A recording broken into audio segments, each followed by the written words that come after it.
자, 오늘 말씀을 가지고 함께 를 나누도록 하겠습니다.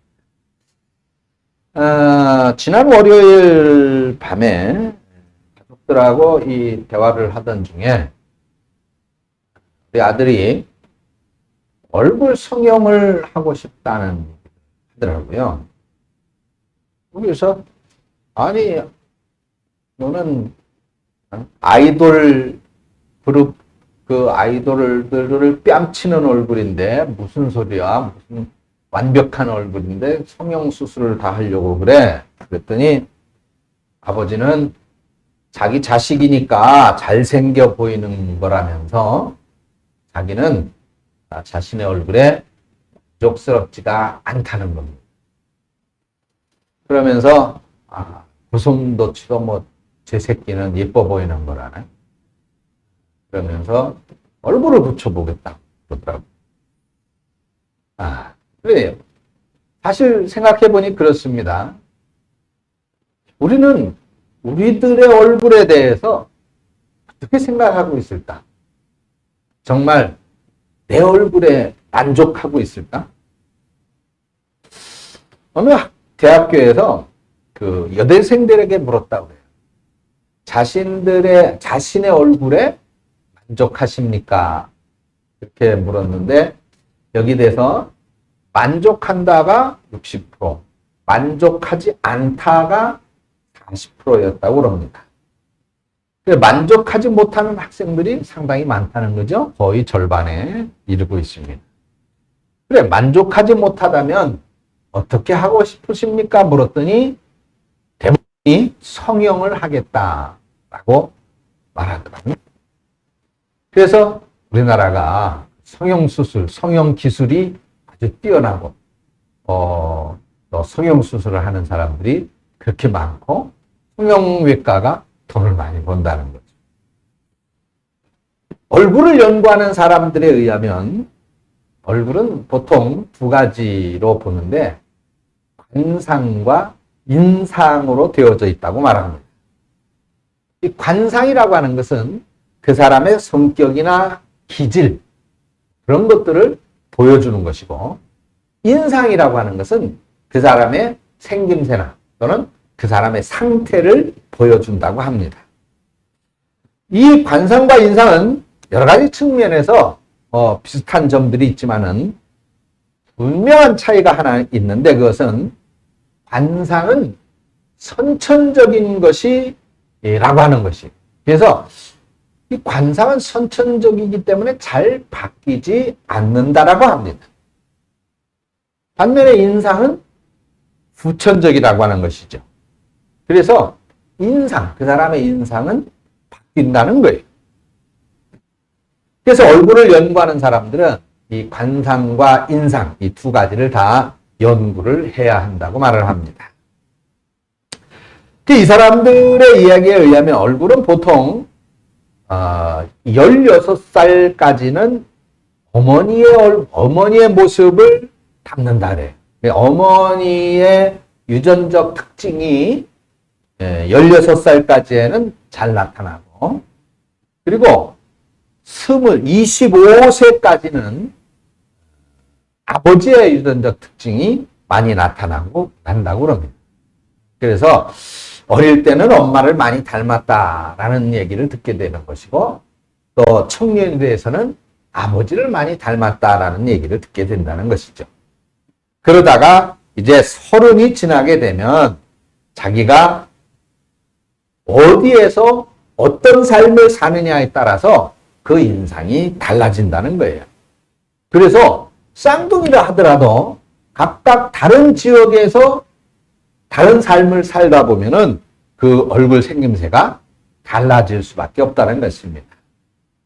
정리를 한다면 30살 전에는 얼굴에 그 유전적 영향이 크고 30살 이후에는 환경적 영향이 크다 이렇게 말할 수 있다는 것이죠. 그래서 그런 얘기가 있어요. 미국 그 링컨 대통령에 대한 얘기인데 링컨이 그 아주 절친한 친구가 그 링컨이 대통령이 됐을 때 한 사람을 소개를 했다 그래요. 그러면서 이 사람을 한번 그 친구가 데리고 요긴하게 한번 써보게. 이 사람이 아주 괜찮은 사람일세 그러면서 소개를 했다는 거죠. 근데 며칠 후에 이제 그 친구로부터 연락이 왔습니다. 그래, 여보게, 내가 자네에게 소개해 준 사람 보니까 어떻든가, 쓸만하든가 라고 물었어요.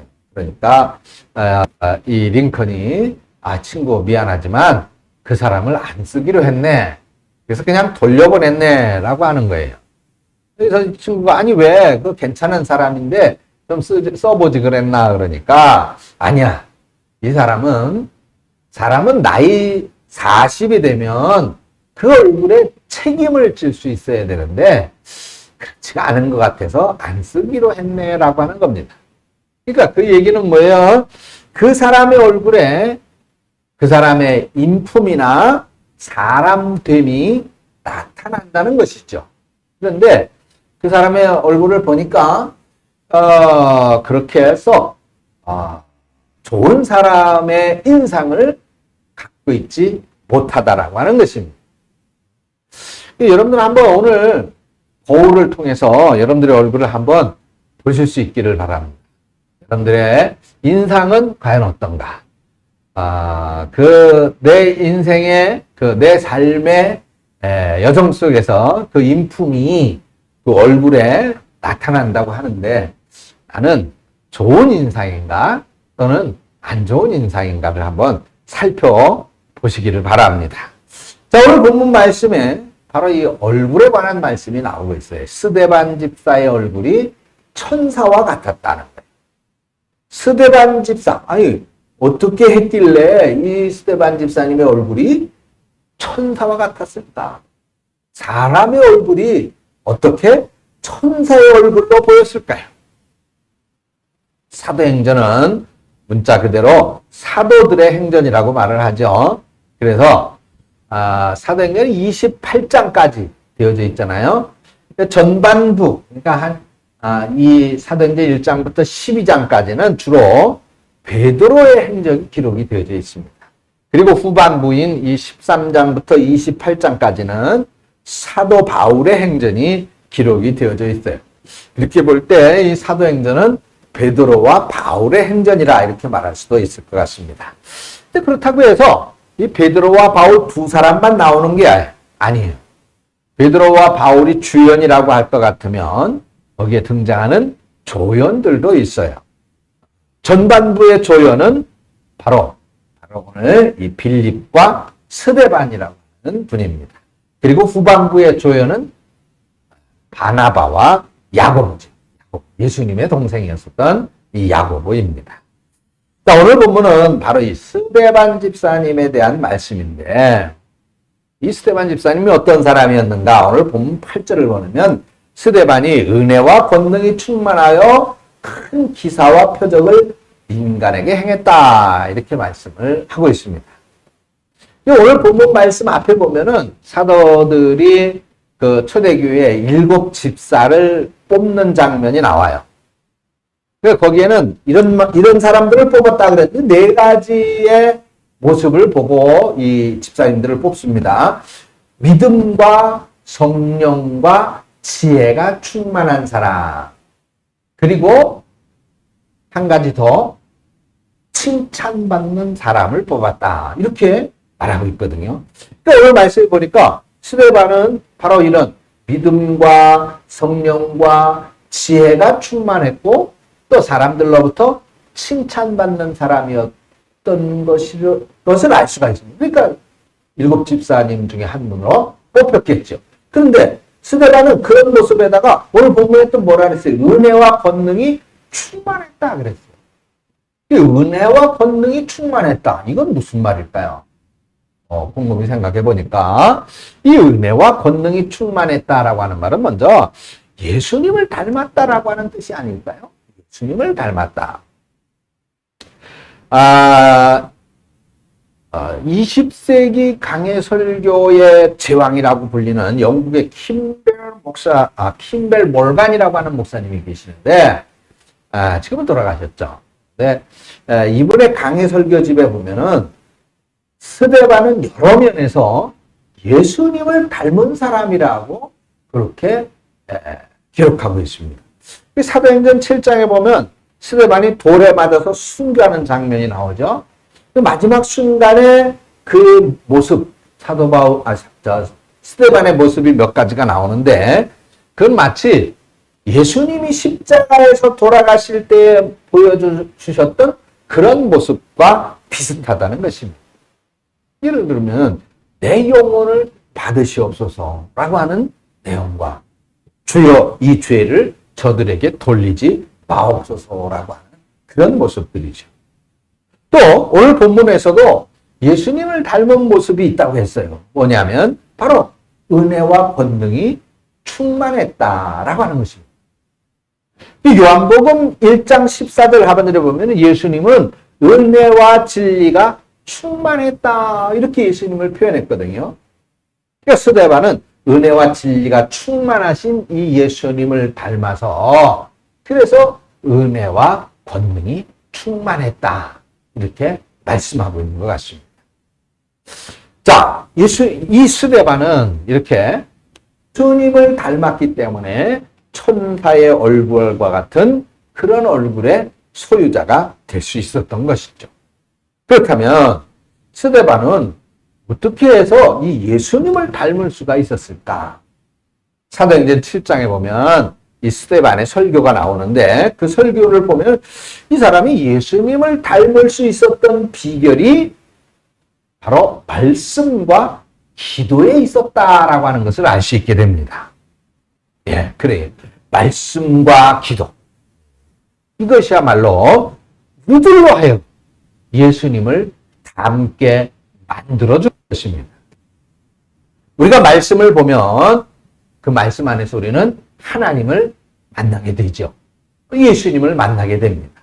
그리고 만나게 되면 어떻게 돼요? 교제하게 되는 것이죠. 그 예수님, 즉 하나님과 교제하게 되면 예수님을 닮게 되는 것입니다. 우리가 왜 그 부부가 오래 살면 서로 닮는다라고 그러잖아요. 바로 그런 거예요. 사랑하는 성도 여러분. 그래서 말씀과 기도로 예수님을 닮는 그런 성도들이 되어지시기를 축원합니다. 얼굴을 성형해서 아이돌 누구를 닮고 누구를 따라가고 그런 아이돌 같은 얼굴 모습보다도 중요한 것은 바로 이 예수님의 얼굴을 닮는 것이 더 중요하고 더 아름답다라고 하는 것이죠. 그래서 우리는 예수님을 닮아야 되는 것입니다. 또한 은혜와 권능의 관계인데, 자, 은혜는 받을수록 더 권능 있는 사람이 된다는 것입니다. 스데반 집사는 은혜가 충만했어요. 그러니까 이 사람을 통해서 놀라운 권능이 나타났거든요. 8절 하반절에 보니까 큰 기사와 표적을 민간에게 행했다. 그렇게 말했어요. 그러니까 사도들만 기사와 표적을 행한 것이 아닙니다. 평신도에 있었던 스데반 집사님도 큰 기사와 표적을 민간에게 행했다 그랬어요. 무엇으로 그렇게 했습니까? 권능을 가지고 했다. 그 권능은 은혜가 충만했기 때문에 나타났다라고 하는 것입니다. 그래서 여러분 한번 생각해 보세요. 은혜를 많이 받은 사람 얼굴이 달라지죠. 은혜를 많이 받으면 우선 얼굴이 달라지게 되어져 있습니다. 기쁨이 있는 얼굴이 되고 감사가 있는 얼굴이 돼요. 생동감이 넘치는 얼굴이 되는 것입니다. 그리고 힘 있는 사람이 되는 거예요.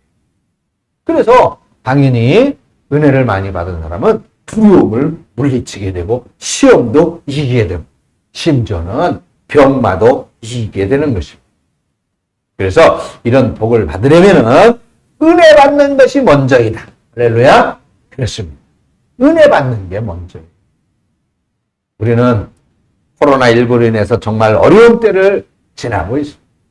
교회 안에서 찬송의 소리가 밖으로 흘러 넘쳐야 돼요. 감사로 예배를 시끌벅적하게 드려야 되는데 이 코로나 사태로 인해서 교회들마다 적막강산이에요. 그러나 하나님의 은혜는 코로나보다 훨씬 더 강한 줄로 믿습니다. 우리 신앙의 선배들을 보세요. 어떻게 고난의 때를 이겨내고 승리할 수 있었을까요? 바로 하나님의 은혜 때문입니다. 고난 속에서도 멈추지 않고 중단되지 않는 하나님의 은혜가 있었기 때문에 넉넉히 이길 수가 있었던 것입니다. 17세기 영국의 부유한 집안에서 태어난 아들이 있었습니다. 그 유명한 캠브리지 대학을 졸업하고 대학원까지 마쳤습니다. 시도 쓰고 소설도 썼습니다. 그의 아름다운 작품은 영국 사람들에게 큰 인기가 있었습니다. 하지만 청교도 혁명에 가담한다는 이유로 고난을 당합니다. 그뿐만이 아니라 실명까지 했어요. 눈이 보이지 않는 거예요. 그렇지만 그 사람은 좌절하지 않고 작품을 썼습니다. 눈이 보이지 않는데 어떻게 쓸 수 있었을까? 바로 자기 아내와 딸들한테 자기가 말을 하는 걸 받아쓰게 했던 것입니다. 그렇게 해서 1667년에 그 사람은 신라권이라고 하는 대서사시를 발표했고 1671년에는 복락원이라고 하는 속편을 발표했습니다. 이 사람이 바로 누굽니까? 존 밀턴이라고 하는 사람 아닙니까? 누가 그 사람에게 물었습니다. 당신은 어떻게 그런 고난 속에서도 이런 위대한 책을 낼 수가 있었습니까? 그러니까 그 존 밀턴이 바로 하나님의 은혜는 내 고난보다 더 크기 때문입니다. 라고 대답했다는 거예요. 그렇습니다. 은혜는 고난을 이겨내는 줄을 믿습니다. 아멘? 그렇습니다. 자, 이제 우리는 구절을 봐야 될 텐데, 자, 구절에 보니까 이른바 자유민들, 즉, 구레네인, 알렉산드리아인, 길리기아, 그리고 아시아에 온 그 사람들의 회당에서 어떤 자들이 일어나 스데반과 더불어서 논쟁을 했다. 자, 악한 사람들 그랬는데, 오늘 말씀에 말하고 있는 이 자유민들이에요. 이 자유민들이라고 하는 사람들은 주전 63년에 로마의 폼페이우스 황제가 예루살렘을 정복하고 유대인들을 노예로 끌어갔단 말이죠. 그래서 로마의 노예가 됐습니다. 근데 이들 중에는 자유를 얻은 사람들이 있었어요. 그래서 이들이 고향으로 돌아왔습니다. 그런데 예루살렘에 사는 이 토박이들하고는 어울리기가 어려웠어요. 왜냐하면 언어도 다르고 문화도 달랐기 때문입니다. 그래서 그 사람들은 회당을 따로 만들어서 거기에 모였습니다. 바로 이 사람들이 자유민들이. 이 사람들은 스데반하고 논쟁을 했습니다. 무엇을 가지고 논쟁했겠어요? 율법이죠. 여기서 보면 이런 점에서 이 사람들이 악한 사람이었다라고 하는 것을 알 수가 있는데, 먼저 사람들을 돈을 주고 매수했던 장면이 나오죠. 10절 11절에요. 스데반이 지혜와 성령으로 말함을 그들이 능히 당하지 못하여 사람들을 매수하여 말하게 하되 이 사람이 모세와 하나님을 모독하는 것을 우리가 들었노라 하게 했다는 거예요. 그리고 13, 14절을 보니까 가짜 증인을 세웠다는 겁니다. 거기 보니까 거짓 증인들을 세우니 이르되 이 사람이 거룩한 것과 율법을 거슬러 말하기를 마지 아니하는도다. 그의 말에 이 나사렛 예수가 이곳을 헐고 또 모세가 우리에게 전하여준 규례를 고치겠다 함을 우리가 들었노라. 이렇게 거짓 증언을 하게 했습니다. 어떻습니까? 이 사람들은 어떤 사람들이 한마디로 말하면 하나님을 믿는다고 하면서도 수단 방법을 가리지 않는 그런 사람들이었어요. 자기들의 목적을 위해서라면 물불을 가리지 않았던 것입니다. 어떻게 사람을 돈 주고 사고 또 거짓 증인을 세웁니까? 아예 하나님을 믿지 않는 사람들이라고 그러면 그러려니 할 수 있겠는데 하나님 믿는다고 하는 사람들이 이런 짓을 하고 있다고 말이죠. 우리는 수단 방법을 가리면서 살아야 되는 사람입니다. 목적이 좋으면 수단도 좋아야 되는 거예요. 수단은 가리지 않고 목적만 올바르다고 해서 그것이 옳은 것이 절대로 아닌 것입니다. 어떤 목사님에게 그런 얘기를 들어요. 이 목사님이 해외 나갔는데, 해외 나가면 이제 성도들이, 아유, 목사님 잘 다녀오십시오. 그러면서 이제 조금씩 봉투를, 드리는 경우가 있잖아요. 그러니까, 이 목사님이 해외 나갔다가 이제 돌아갈 때 이 성도들을 생각했어요. 이 성도들이 그래도 목사님 나가셔서 뭐 맛있는 거라도 좀 사드세요라고 도와주셨는데 그냥 갈 수가 없었습니다. 그래가지고 성도들을 위해서 이것저것 물건을 많이 구입을 했어요.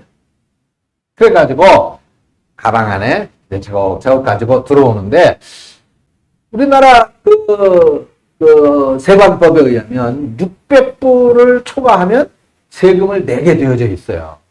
600불. 한국 돈으로 하면은 얼마예요?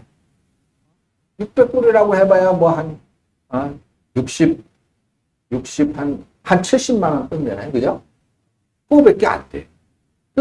많이 샀단 말이에요. 그래가지고 이 목사님이 그 세관을 이제 비행기에서 짐을 찾아가지고 내려서 이제 짐을 찾아고 세관을 통과해서 나오기 전에 기도했습니다. 하나님, 우리 성도들을 위해서 내가 이 선물을 샀는데 이거 걸리면 세금 폭탄을 물어야 됩니다. 그러니까 하나님, 내가 지나갈 때 저 세관 안에 눈을 잠시 가려주셔서 내가 걸리지 않고 통과할 수 있도록 도와주시옵소서. 예수님의 이름으로 기도합니다. 그리고 이제 불안한 마음을 가지고 지나쳐 오는데 안 잡더라는 거예요. 네? 그래 목사님이 속으로 할렐루야를 외치고 나와서 성도들에게 이제 예배 시간에 그 얘기를 했습니다. 내가 이렇게 기도했더니 그 기도를 우리 하나님 들으셔가지고 세관 안에 눈을 가려주셔서 내가 무사히 통과해서 여러분들에게 선물을 가지고 올 수가 있었습니다. 성도들이 할렐루야 아멘 그러면서 그냥 다 좋아하더라는 거예요. 자, 이게 맞는 얘기일까요? 옳은 얘기입니까? 정말 부끄러운 얘기죠. 선물을 안 사오든지, 선물을 사오면 절처럼 당당하게 짐 위에 올려놓고 나오다가 딱 걸려가지고 세금을 물든지, 그걸 감추어가지고 목적이 좋다 하더라도 수단이, 방법이 정당하지 못하면 옳지 못한 거예요. 그 목사의 그 성도들이죠. 그리고 어떻게 하나님이 기도를 응답하신 거라고 말할 수 있겠습니까? 이 세관원 앞에서의 목사님의 얼굴이 과연 어떤 얼굴이었을까? 이 스데반 집사의 얼굴은 오늘 천사의 얼굴과 같았다 그랬는데 과연 이 목사님의 얼굴은 어떤 얼굴이었을지 참 궁금해지기도 합니다. 자, 아무튼 자유민들이 이 스데반을 사내들인 공회에 고발을 했습니다. 그래서 이제 공회에서 재판을 받았어요. 이 스데반 집사님이 공회에서 재판을 받는데 이 공회 재판이 얼마나 무서운 재판인지 알고 있었잖아요. 어떤 재판입니까? 예수님을 죽인 재판이다 말이죠. 사람들을 죽이려고 가두는 재판이다 말입니다. 그런데 그 재판장에서 공회원들이 스데반에게 말도 안 되는 말을 하는 거예요. 모함을 하는 것입니다. 잘못하지도 않은데 막 잘못을 뒤집어 씌우는 거예요. 그러면서 죽이겠다고 위협을 합니다. 더 어려워 힘든 것은 스데반 편은 한 사람도 없다는 거예요. 다 나쁜 사람들 편인 거예요. 이런 상황에서 스데반은 세상적으로 말한다면 어떻게 무서워 벌벌 떨 수밖에 없겠죠. 어떻게 하면 살 수 있을까 방법을 찾을 수밖에 없었을 것입니다. 아니면 정말 이 나를 억울하게 죽이려고 하는 잘못이 없는데도 잘못을 뒤집어 씌우는 그 사람들에 대한 분노로 가득 차고 살기가 등등했을는지도 모르겠습니다. 그런데 스데반 집사님의 모습은 오늘 어떻다고 그랬어요? 원망과 분노로 가득 차거나 죽음의 공포에 두려워서 벌벌 떠는 그런 모습이 아니라 천사의 얼굴과 같다는 것입니다. 그런데 이걸 누가 평가했다는 것입니다. 누가 평가했다는 것입니까? 스데반 편에 있는 사람들의 평가입니까? 아니었죠. 15절에 보세요.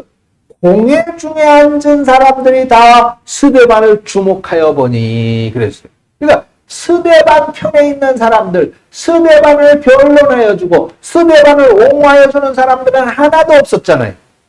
모든 사람들이 다 스데반을 죽이려고 하는데 그 죽이려고 하는 사람들이 스데반을 보니까 그 스데반의 얼굴이 천사의 얼굴과 같더라는 거예요. 그러니까 천사와 같다. 그 얼굴이 천사와 누가 평가를 한 것이 공회에 앉은 사람들, 스데반을 죽이려고 하는 그 사람들, 한두 사람들이 아니에요. 공회에 앉은 그 사람들이 다 그렇게 평가했다는 것입니다. 어떤 얼굴이었길래 그랬을까요? 근심 걱정이 없는 모습, 두려움이 없는 모습, 온화한 모습, 평안한 모습, 심지어는 자기를 죽이려고 하는 그 사람들을 용서하고 있는 그 모습이었던 거예요. 그러니까 그 공회에 앉은 사람들이 다 스데반 얼굴이 천사처럼, 천사의 얼굴처럼 감동적인 얼굴로 보였던 것이지요. 우리가 우리 얼굴을 수술을 한다면 그래요. 과연 어떤 모습일까? 사람들에게 저 사람 예뻐졌네, 예쁘네, 괜찮네. 그렇게 인정을 받을 수 있을지 모르겠습니다. 그런데 과연 그 얼굴로 사람들에게 이렇게 감동을 주는 얼굴이 될 수 있을까요? 정말 우리에게 필요한 얼굴은 무엇일까? 그것은 바로 다른 사람들에게 내 얼굴이 그리스도인으로서 감동을 줄 수 있는 사람, 감동을 줄 수 있는 그런 얼굴. 저 사람 잘생겼네, 예쁜 애가 아니라 정말 은혜가 넘치는 사람이구나, 은혜가 넘치는 얼굴이구나, 감동을 줄 수 있는 그런 얼굴, 그런 얼굴이어야 되지 않을까요? 그런데 그런 얼굴은 병원에 가서 돈 주고 뜯어 고쳐서 되는 것이 아니라 바로 아까 말씀을 드렸습니다. 어떻게 해야 된다? 은혜가 충만해야 된다. 먼저 은혜를 받아야 된다. 은혜를 받고 기도하고 말씀 안에 있을 때에 우리의 얼굴은 바로 그런 스데반 집사와 같은 천사의 얼굴로 바뀌어지는 줄로 믿습니다. 그래서 내 얼굴은 내가 만들어가는 거예요. 의사의 손을 통해서 만드는 것이 아닌 것입니다. 우리도 이 스데반 집사와 같이 용서하는 사람, 스데반 집사와 같이 두려움이 없는 사람, 스데반 집사와 같이 근심 걱정이 없는 사람. 아니, 어떻게 해서 그렇게 될 수 있을까? 은혜가 충만하면 될 수 있단 말이죠. 은혜가 충만하면 된다는 말입니다. 그렇게 해서 정말로 스데반 집사와 같이 천사의 얼굴로 만들어가야 될 줄로 믿습니다. 성령을 통해서 만들어지는 것이 아니라 이 얼굴은 바로 우리의 은혜로운 삶을 통해서 만들어지는 것입니다. 아까 설교를 시작하면서 오늘 여러분들은 여러분들의 얼굴을 한번 쳐다보십시오라고 했습니다. 거울을 통해서 한번 보세요. 여러분들의 얼굴은 천사의 얼굴입니까? 아니면 악마의 얼굴입니까?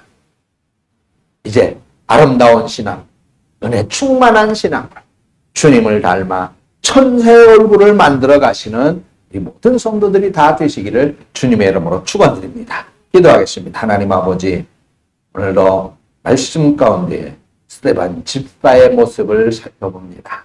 스데반 집사가 은혜가 권능이 충만했다고 그랬습니다. 말씀과 기도로 은혜가 충만했고, 은혜가 충만하니 권능이 있었으며 그 권능으로 기도와 표적을 행했다고 하셨습니다. 은혜가 충만하니 그 얼굴도 또 천사의 같은 얼굴이 되어졌는데 그것은 용서하는 얼굴이었고 염려와 근심과 걱정이 없는 얼굴이었고 두려움이 없는 얼굴이었던 것입니다.